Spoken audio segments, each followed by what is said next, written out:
Muito bem. Olá a todos, futuros alunos, né, do mestrado em Direito da Universidade Lusófona do Porto, através do Iberojur.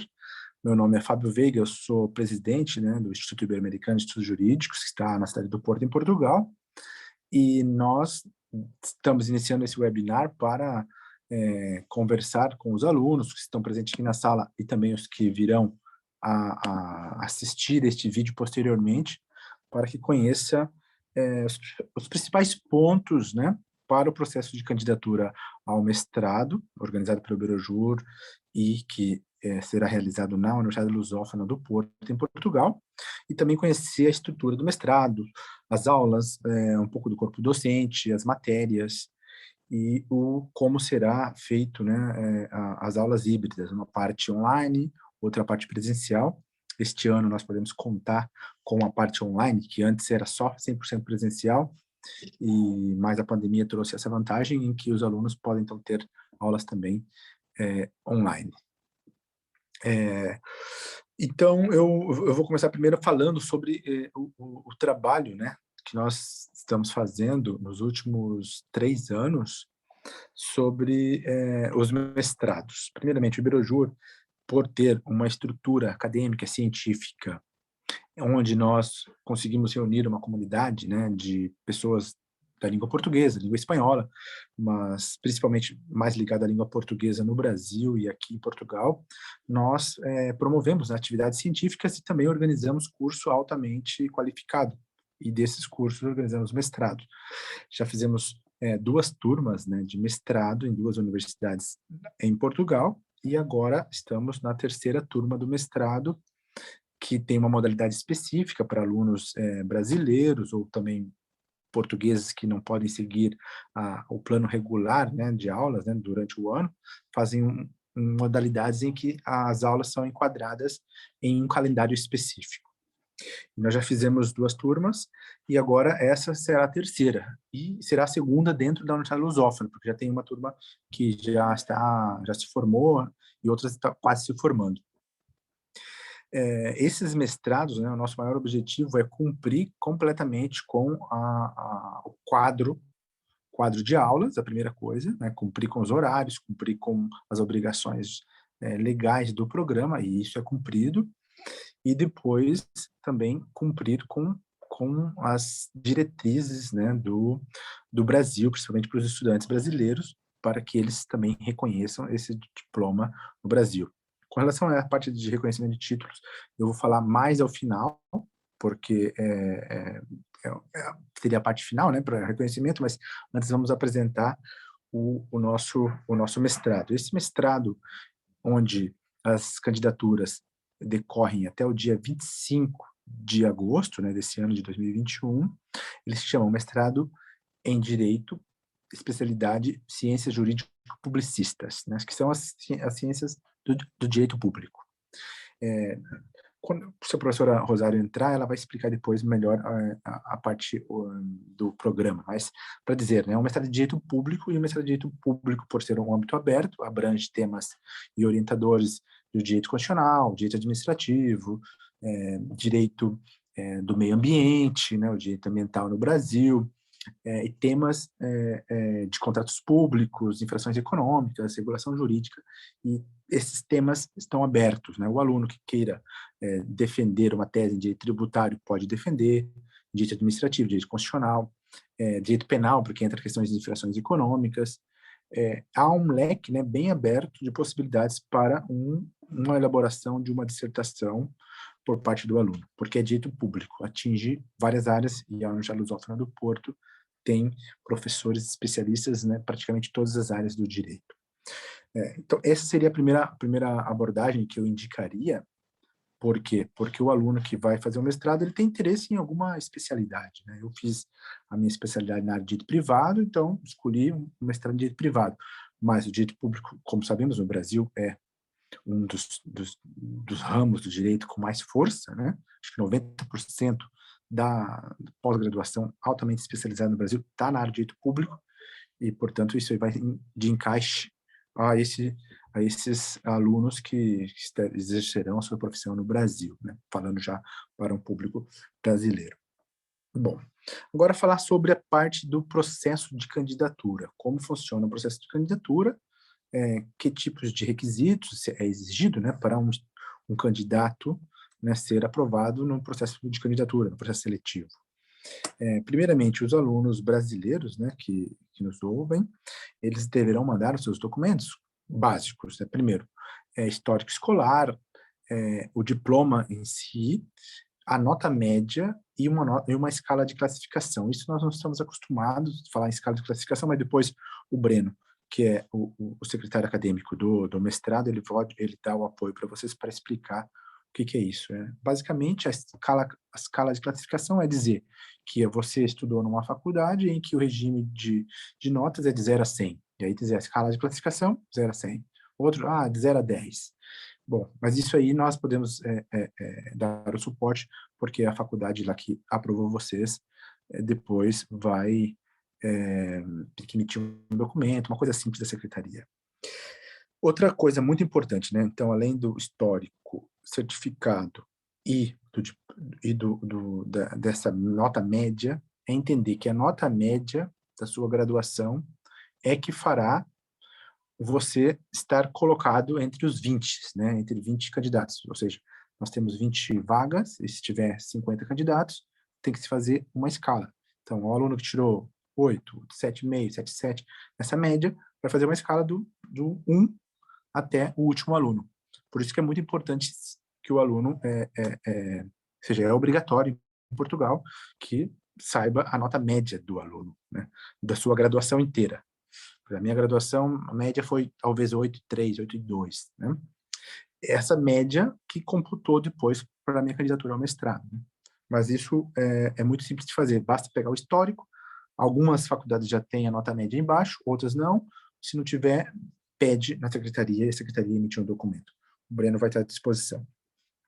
Importante também, além disso, os documentos pessoais, né, como quem tem passaporte pode ser uma cópia de passaporte, quem não tem um documento pessoal brasileiro, RG, ou uma CNH, um documento válido no Brasil, também tem que anexar uma fotografia, aquelas de passe, e, por fim, assinar, né, o contrato, pagar uma taxa de inscrição, tudo isso o Breno depois vai disponibilizar para vocês, através de um documento, vocês pagam uma taxa de inscrição e depois, se aprovado, aí já se matricula, faz o contrato e entra no mestrado, né?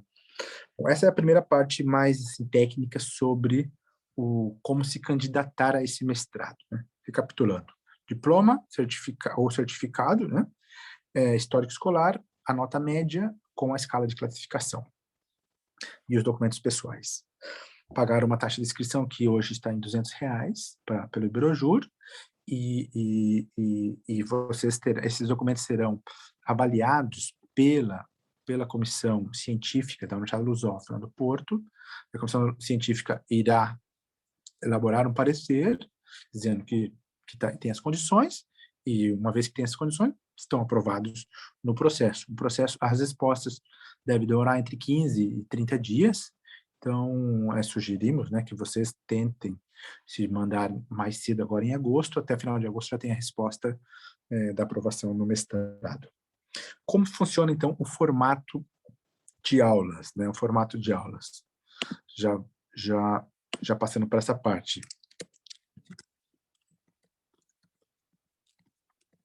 Formato de aulas. As aulas dos outros mestrados, né, falando um pouquinho dos mestrados anteriores, eram 100% presenciais durante os meses de janeiro e os meses de julho. Nós tínhamos 4 semanas de aula intensiva, das 9 da manhã até as 6 da tarde, durante o mês inteiro de janeiro e durante o mês inteiro de julho. E isso cobria todo o volume de aulas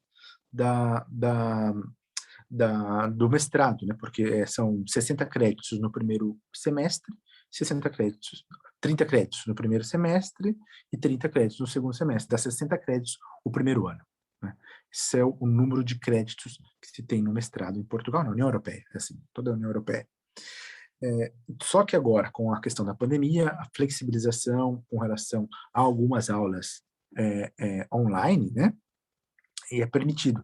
Isso facilitou que nossos alunos brasileiros possam assistir às aulas Então, a partir de outubro, que é quando inicia o ano acadêmico, de outubro até dezembro, os alunos vão ter aula online, né? 2 vezes na semana. Também não vai ser puxado, porque o mestrado, né? Quem fez mestrado sabe que a média são 2 vezes na semana de aulas. Então, vocês teriam essas aulas de outubro até dezembro, 2 vezes na semana, online, num horário que não seja de grande dificuldade para o Brasil. A própria universidade vai organizar isso, né, que são 4 horas de diferença entre o Brasília e horário de Brasília e horário de Lisboa, mas um horário que seria adequado, né, que daria aí no Brasil final da tarde e tal, começo da noite, e então seria essas primeiras aulas outubro, dezembro. Depois, em janeiro, aí sim há uma obrigação de vir presencialmente, e até é interessante, né, vocês virem presencialmente a Portugal, conhecer os professores, ter as aulas presenciais durante 4 semanas. Essas 4 semanas vocês estarão em contato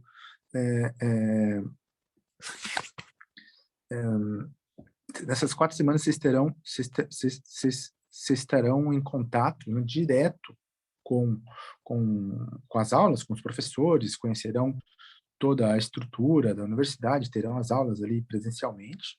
Não será tão extensivo, né?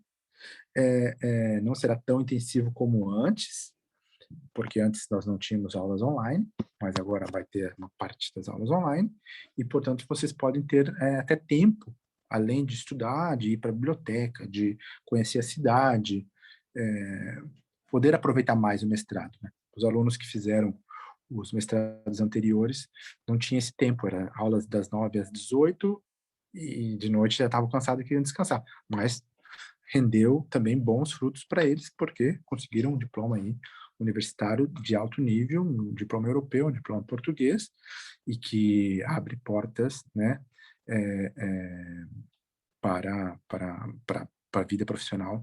Todas as pessoas que têm um mestrado sabem disso. Quem tem mestrado sabe que a diferença de quem tem um mestrado e quem não tem na área jurídica é altamente relevante, né, para a competição, né, do mercado. Bom, então seria assim. E depois, no segundo semestre, as aulas começam, então, em fevereiro, voltam daí no formato online, de fevereiro até junho, e de junho, também 2 vezes na semana, e de junho, e em julho, mês de julho, os alunos regressam a Portugal e fazem as aulas presenciais também por mais 4 semanas, também num ritmo um pouco menos acelerado do que era antes, porque já fizeram algumas aulas online. Nesse momento eu não estou com o programa definido 100%, porque eles estão terminando de elaborar, mas nós vamos enviar para vocês, e vocês vão ver que isso vai ajudar muito, porque vocês vão ter muito mais tempo, né, para poder fazer pesquisas presenciais aqui na cidade do Porto. E passando essa fase, né, terminando, são 4 matérias no primeiro ano, no primeiro semestre, 4 no segundo. Quando chegar o segundo ano do mestrado, né, quem for aprovado, basicamente, esperamos que todos sejam aprovados, né? A maioria das pessoas são aprovadas, só aquelas que desistem do mestrado, porque quem se compromete a um projeto, né, de vida, como é um mestrado, tende a ser muito responsável. Então, pouquíssimos não conseguem terminar o mestrado, daqueles que se propõem, né? Já também há uma questão de desistência na fase de dissertação, há pessoas que preferem não fazer dissertação porque querem parar aqui por ali. Mas nós sabemos, né, que é importante fazer a dissertação, e por isso os alunos, né, que entram na fase de dissertação, vão ter um orientador local, né, da universidade lusófona, e, se optarem, podem optar de ter um co-orientador de fora, né? Ou seja, é totalmente plausível orientação, co-orientação, principalmente aqueles alunos que queiram fazer com direito comparado, podem ter um co-orientador, solicitar à universidade que haja um co-orientador. Inclusive, há professores, como o professor Flávio Martins, que foi orientador, outros professores brasileiros que vieram dar aula, professores de renome no Brasil, e puderam orientar alunos. Terminando isso, chega no final, vocês terminam a dissertação, vocês têm o primeiro ano, né, ou seja, um ano para fazer a dissertação. Caso o aluno não consiga terminar em 1 ano a sua dissertação, ou seja, no segundo ano, né, primeiro ano de aula, desse ano até agosto do ano que vem, né, vamos colocar assim esse prazo. Aí, setembro para frente, começa o segundo ano, de 2022, ele teria até setembro do outro ano, pelo menos para entregar a dissertação. A defesa pode demorar um pouquinho. Ele, então, se não conseguir, ele pode ir prorrogando dentro da universidade os prazos para a sua dissertação. Claro que aí é uma questão que corre por conta do aluno, algumas as taxas que tem que pagar por causa dessa diferença, né, de estender para além do segundo ano. Ou então, acho que para o nosso caso, quase todos conseguiram e estão já conseguindo terminar no primeiro ano. No primeiro ano da dissertação, né, no segundo ano do mestrado. Sobre o corpo docente, né, isso era muito importante falar. Os professores, todos, né, que são professores do mestrado, são doutores em Direito, todos têm uma experiência muito ampla e vasta dentro da área de investigação, de pesquisa, que é o mestrado. Tem professores com anos de carreira, catedráticos, professores associados, auxiliares, professores que têm uma experiência muito ampla, né, na área de pesquisa e também na área de pós-graduação. Portanto, isso garante não só a qualidade técnica do mestrado para os alunos, como garante também uma fase posterior, que é a fase do reconhecimento, que é algo que eu passei por isso.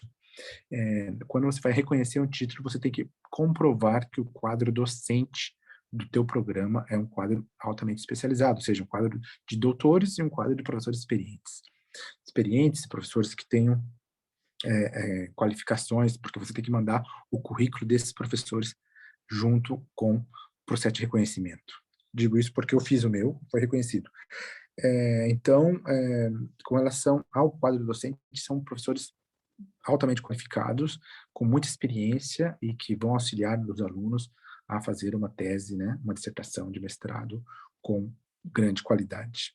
Essa dissertação, como eu disse, né, pode ser de 1 ano ou mais, né, mas ele tem 1 ano acadêmico que equivalem a 60 créditos de chamado créditos ECTS, que são os créditos europeus. Então, o aluno tem 60 créditos no primeiro ano e 60 no segundo, totalizando todo o mestrado em 120 créditos.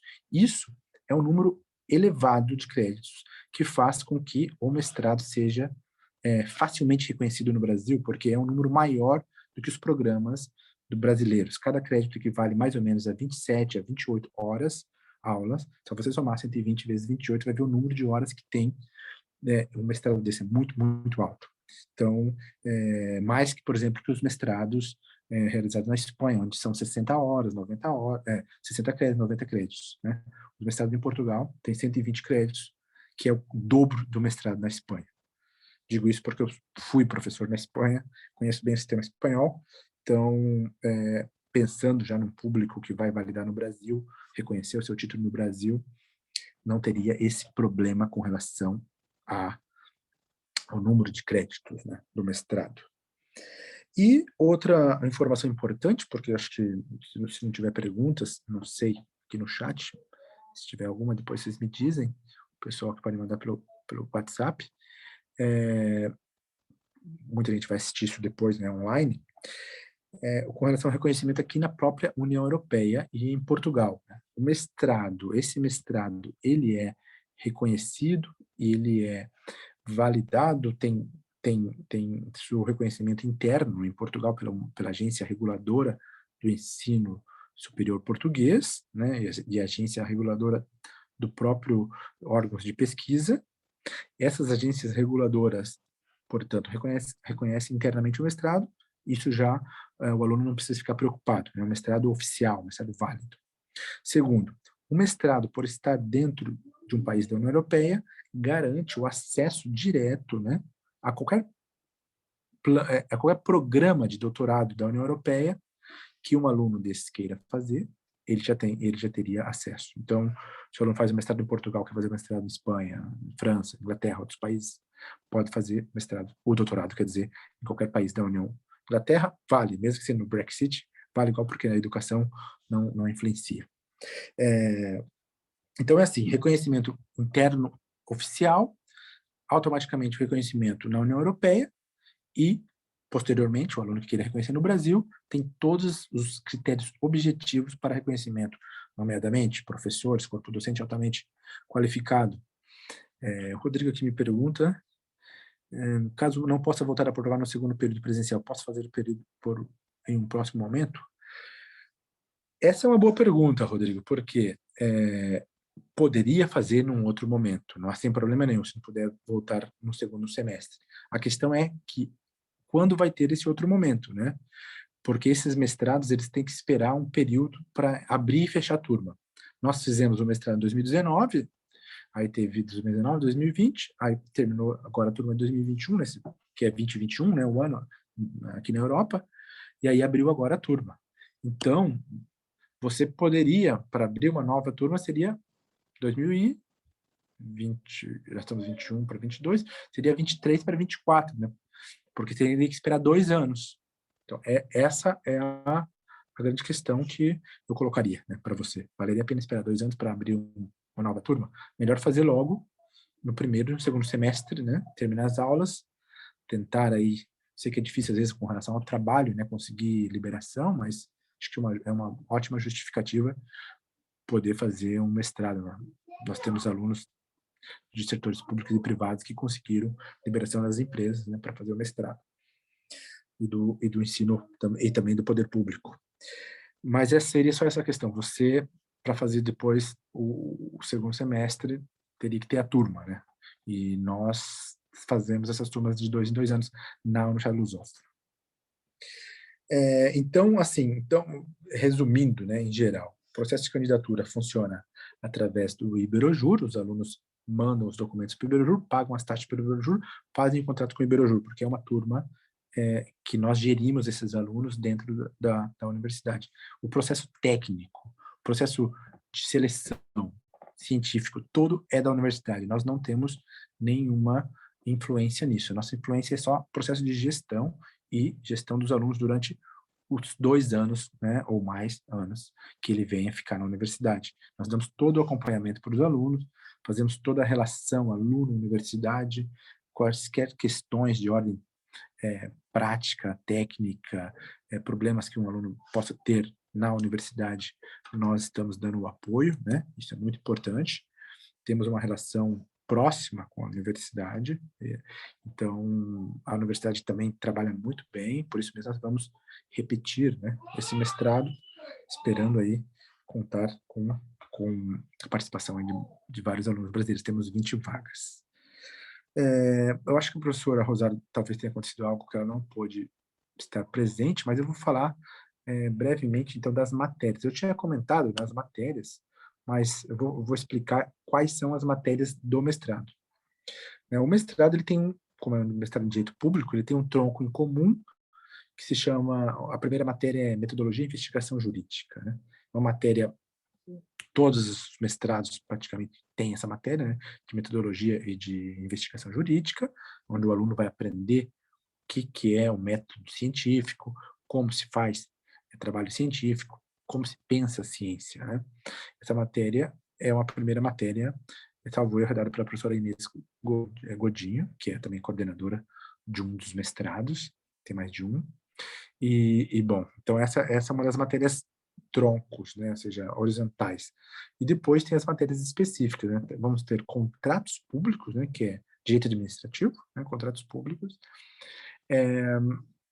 Vai ter direito da organização administrativa, também ligado ao direito administrativo. O administrativo é uma matéria forte nesse mestrado. Tem um professor, né, que é o catedrático de direito administrativo, o professor Antônio Cândido de Oliveira, uma das referências em Portugal sobre direito administrativo. Ele é professor dessas matérias e os alunos têm uma especial relação com ele porque ele é uma pessoa muito aberta, fácil trato e uma mente brilhante, né? Outra matéria que tem é direito do ambiente e ordenamento do território, né, ligado mais ao direito ambiental e também ao ordenamento, às questões de organização dos territórios.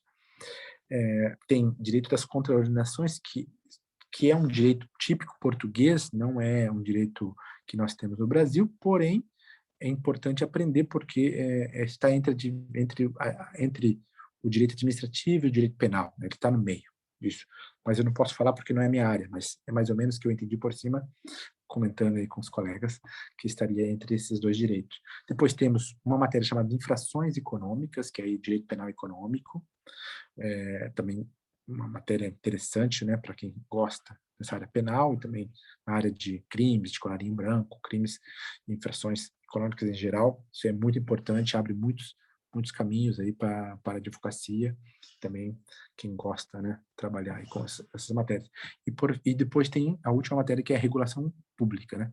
Trabalha a regulação pública, que são conceitos, né, importantes no direito de regulação, e a regulação em si tem que ser pensada como se faz para regular, né, no Estado, como se faz para regular leis específicas no âmbito público, e é uma matéria interessante e importante que faz com que o aluno também tenha uma análise crítica maior. Passando essas matérias, o aluno vai para a dissertação, e aí é aquilo que eu já tinha comentado. Bom, eu acho que para esse webinar já de 30 minutos, mais ou menos, é mais ou menos o tempo que eu tinha previsto, falando já para os alunos que vão assistir esse vídeo depois, se tiverem quaisquer dúvidas sobre tanto o processo de candidatura, as aulas, o calendário, as disciplinas, reconhecimento, né, de título, possibilidade de fazer intercâmbio, quem quiser também pode fazer, porque está matriculado na União Europeia. Quem quiser morar em Portugal também pode, porque é um aluno também aqui de Portugal. Tem várias outras questões por trás, né? E escreva-nos ao e-mail iberojur@iberojur.com, que é o e-mail do nosso programa. O pessoal que controla isso é o Breno, que está aqui na sala, mas quem não conhece depois pode mandar uma mensagem para ele, Breno Ribas. E também pode seguir a página do Iberojur, né, iberojur.com na internet, e ver mais sobre o mestrado lá. Estamos à disposição de vocês, tá bom? Queria agradecer a presença de todos que estão aqui e ficar à disposição daqueles que vão ver o vídeo depois. Um abraço a todos.